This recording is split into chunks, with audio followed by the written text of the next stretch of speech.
I want to go across now to Minister of State for Home Affairs, Kiren Rijiju. He's joining us on the newsroom this evening. Mr. Rijiju, there have been conflicting reports emerging from Myanmar about the junta being upset with the manner in which the BJP government tom-tommed the last joint operation which happened on Myanmari soil. What can you tell our viewers about how upset Myanmar is and whether at this time they're still cooperating with us for joint operations along the Indo-Myanmarese border, sir? See, Rahul, first of all, we normally don't discuss about the operation in details in public, and yes, whatever the government has taken steps, it was taken in the best interest of the nation.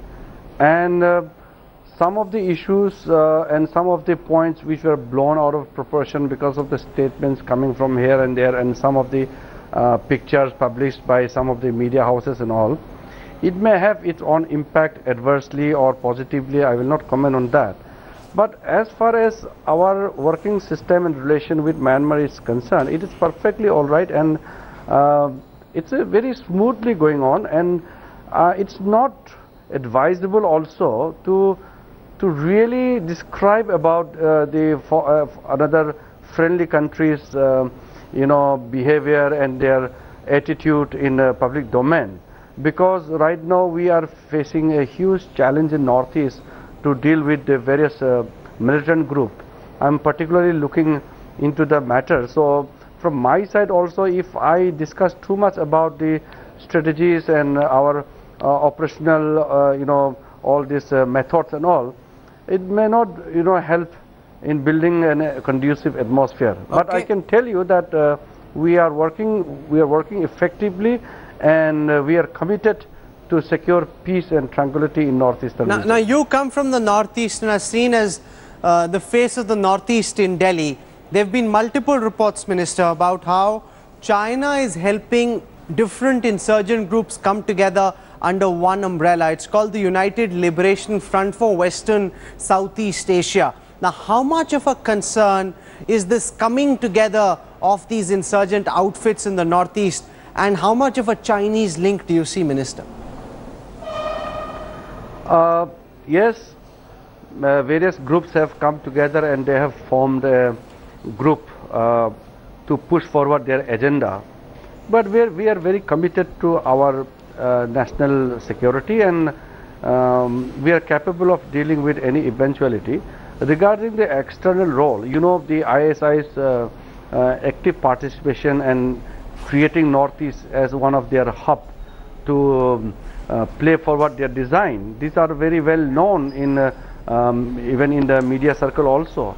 But other than that, I would rather not pass any comment at this stage, because since we are taking certain steps to deal with the emerging situation, so pointing at some of the external agencies or some other third countries, I would rather prefer to avoid at this point of time. I understand the sensitivities involved, and we don't want you to transgress your brief either.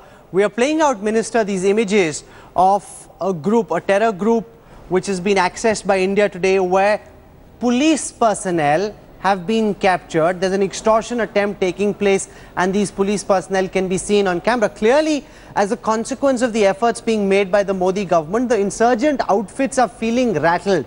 Now, you come from the Northeast yourself. You understand that the people over there, the locals too, are worried, because you've got the government going after the insurgents. The insurgents are more active than ever before. What's your message to people who for the last several years have seen relative uneasy, quiet and calm, but suddenly feel that the whole area is alive?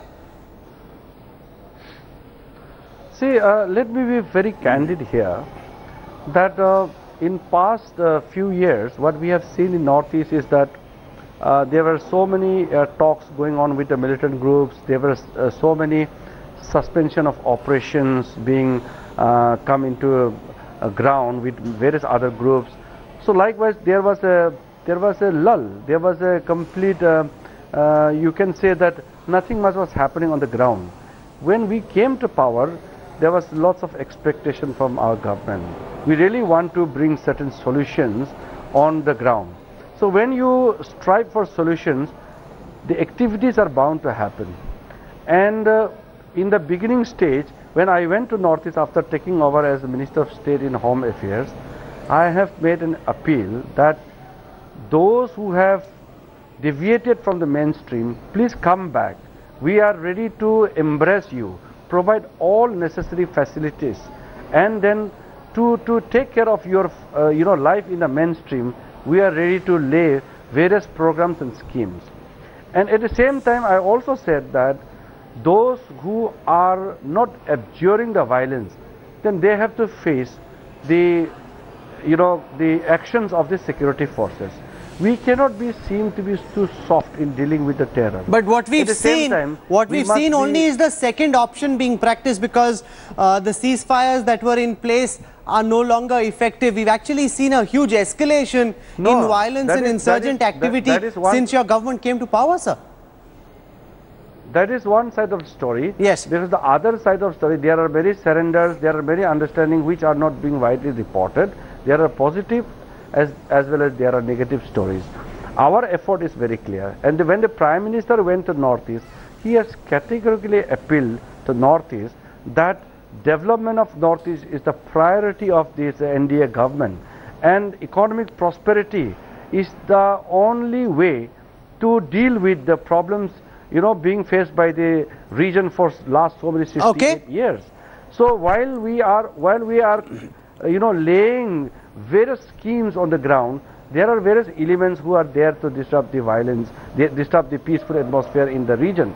That is why we are facing certain challenges, but I am very confident that in the time to come, we should be able to bring back many people who have deviated from the mainstream back to the mainstream. Well, that's a big promise. We wait to see whether or not the government can keep that promise. Kiren Rijiju, for joining us on the newsroom with your thoughts. You've accepted that maybe some of the comments that were made here and there, you said, didn't set off the right impression, but you're also saying that there's a need to be careful and calibrated, as you've been during this interview, about what is said in a measured way instead of getting jingoistic about what the achievements are. Thank you very much, Kiren Rijiju, for joining us on the newsroom. Thank you.